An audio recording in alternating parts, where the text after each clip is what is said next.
Noong unang panahon, may isang bruhang nagnanais kumanda. Ang gusto niya ay siya ang pinakamaganda sa buong mundo, si Brunhilda. Saksihan natin ang kwento nila Snow White at ni Tiger Lily.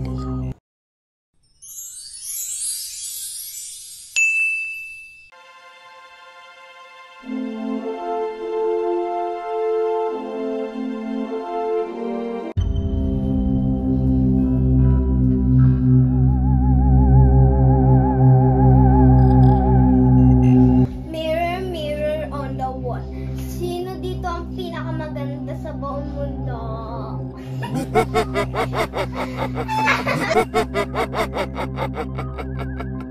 Si Snow White ang pinakamaganda sa buong mundo. Si Snow White.